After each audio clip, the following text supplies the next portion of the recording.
bertemu lagi bersama kami dari Rumi Institute Jakarta. Masih di program Merajut Cinta bersama Rumi di bulan Ramadan 2018. Selamat sore Mas. Selamat sore Mas. Teman-teman yang telah mengikuti acara ini dari awal tentu menyimpan banyak pertanyaan terkait syair-syair Maulana Rumi. Mas Nur, kemarin kita udah membahas struktur bahasa Rumi. Kalau kita lihat seruling, di situ kita temukan bahwa seruling itu ada lubang-lubang yang ada di atasnya. Dan seruling baru bisa berfungsi jika ada peniupnya, Mas Nur. Mas Nur kemarin menyebutkan bahwa ini adalah bahasa simbol. Jadi menyimbolkan apa sebenarnya lubang-lubang di seruling dengan sisi spiritualitas yang ingin disampaikan oleh Rumi? Jadi kalau kita lihat seruling sebagaimana tadi kan ada rongga ya, kemarin kita jelaskan ada rongga. Rongga itu adalah udara yang mengalir. Nah, kalau dia udara bebas mengalir ketika ditiup, sang peniup itu akan mengaliri rongga tadi sehingga dia akan lewat melalui tooth yang ada di atas ya, lubang-lubang yang kita sebutkan dari atas. Nah, lubang-lubang itu sebenarnya simbol dari kehidupan setiap orang. Jadi setiap orang itu punya nada sendiri, setiap orang itu punya irama sendiri, setiap orang punya derita sendiri. Sehingga setiap nada itu dimiliki oleh setiap orang. Maksudnya setiap orang itu punya derita. Nah, sehingga setiap orang harus memaknai deritanya. Nah, cuma derita yang dimaknai oleh Rumi ini bukan derita keseharian kita, tapi yang disebut Rumi menyebutnya sebagai derita eksistensi. Derita eksistensi adalah derita yang dimiliki oleh semua orang. Semua orang punya derita itu. Derita apa disebut dengan derita eksistensi? Derita keterpisahan kita dari rumpun bambu. Kalau kita masuk ke syair pertama yang Maulana Rumi yang sedang melirik atas derita keterpisahannya, karena kita semua terpisah dari asal muasal kita yang sejati, yaitu di alam roh.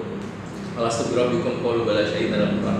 Bukankah aku Tuhanmu benar engkau Tuhan kami dalam Al-Quran, sehingga kita turun ke dunia ini dan kita masih terhubung dengan hakikat kita di alam sana yang paling sejati. Jadi simbol dari lubang-lubang tadi sebenarnya simbol dari lorong-lorong kehidupan manusia. Di situ ada derita, di situ ada kebahagiaan dan seterusnya. Sehingga setiap ketika kita pencet itu mengeluarkan nada sendiri. Ya, kira-kira seperti itu. Menarik soal derita itu, Mas Nur. Iya. Saya dan juga teman-teman di rumah, saya kira itu pasti ingin terlepas dari derita gitu ya. Iya. Jadi bagaimana sebenarnya Maulana Rumi melihat derita itu dalam perspektif kehidupan manusia? Tadi sudah saya jelaskan bahwa derita yang dimaksud adalah bukan derita keseharian, karena derita keseharian bukan problem Maulana Rumi ya. Jadi problem Maulana Rumi karena dia menyuruh kita mendengarkan mendengarkan insan kamil, dia berurusan dengan derita eksistensi. Derita eksistensi. Jadi setiap orang sebenarnya punya kerinduan terhadap lirik yang ada dalam dirinya. Nah, lirik itu harus dicari, Mas. Nah, cuma karena kita tenggelam dalam rutinitas, tenggelam dalam keseharian, tenggelam dalam urusan-urusan keseharian, sehingga terkadang kita lalai terhadap panggilan di dalam diri, lirik dalam diri yang menyayat itu kita lupakan. Nah, tugas Rumi adalah mengembalikan itu, mengingatkan itu. Nanti ada syair Rumi yang terkait dengan bagaimana sih kita bisa mengingat kembali lirik yang ada dalam diri kita. Nah, secara fisik, secara keseluruhan itu sebenarnya simbol dari manusia. Nah, lalu peniupnya siapa? Peniupnya itu adalah Tuhan. Jadi, karena dalam wanafaktu fihi min ruhi, dan aku tiupkan roh padanya. Jadi peniupan ini adalah ilahi. Di ilahi yang meniupkan itu, sehingga ada ketersambungan secara totalitas, secara absolut antara manusia dengan ilahi, karena peniupnya adalah ilahi. Jadi karena dia ditiup dengan ilahi, sehingga manusia sempurna senantiasa memiliki keterikatan, ketersambungan, koneksivitas secara spesifik dengan ilahi. Seperti itu. Masih soal struktur bahasa nih, Mas. Beberapa orang, mungkin juga beberapa pemirsa di rumah, ada yang keberatan terhadap syair-syair Mas Nabi. Terutama katanya karena Rumi jarang sekali mengutip ayat Quran. Mungkin Mas Nur bisa sedikit menjelaskan. Nah, di bait syair, beberapa bait syair nanti di beberapa Masnawi, khususnya di pembukaan di kitab Masnawi. Jadi sebelum masuk syair, Rumi menulis mukadimah atau pendahuluan terhadap Masnawi. Itu berbahasa Arab. Dan dia mengatakan dalam itu ini adalah asalnya asal. Jadi dia menyebut 3 kali. Jadi prinsip atau bisa dikatakan kalau dalam tradisi yang akrab dan tradisi tasawuf ada syariat, hakikat dan hakikat. Nah, jadi para Maulana Rumi sendiri memaknai ini sebagai tafsir terhadap Quran. Seperti yang tadi, cuma harus dipahami adalah bahasa sastra, dan dalam bahasa sastra ini tentu tidak lugas tegas menjelaskan ini ayat berapa dan seterusnya. Tapi di beberapa bait syair, seperti nanti ada bait syair, dengarkanlah surah Ad-Din tentang penciptaan yang sebaik-baiknya kita. Maulana Rumi juga mengutip beberapa surat dalam Masnawi. Jadi Rumi sendiri mengatakan Masnawi ini adalah tafsir terhadap Quran. Jadi tidak bisa disebutkan bahwa Masnawi itu bertentangan dengan Quran. Bahkan dimaknai sebagai tafsir atas Quran. Tapi begitu indahnya Masnawi ini, kalau kita lihat Quran itu kan ada ayat yang cukup keras gitu. Sementara Masnawi ini lembut sekali, selalu berbicara tentang cinta gitu. Sebenarnya apa yang ingin disampaikan oleh Maulana Rumi kepada manusia modern ini, Mas?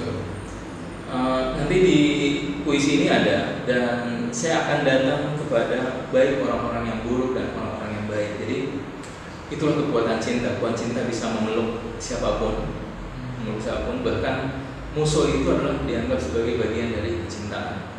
Karena seorang sufi menganggap semuanya adalah manifestasi Tuhan, ciptaan ilahi, sehingga biar bagaimanapun dia harus dipeluk, dia harus diberikan kasih sayang, diberikan cinta. Sehingga tugas Rumi adalah mengajak manusia melalui jalan cinta. Mungkin memang agak berbeda dengan tipe dakwah yang lain.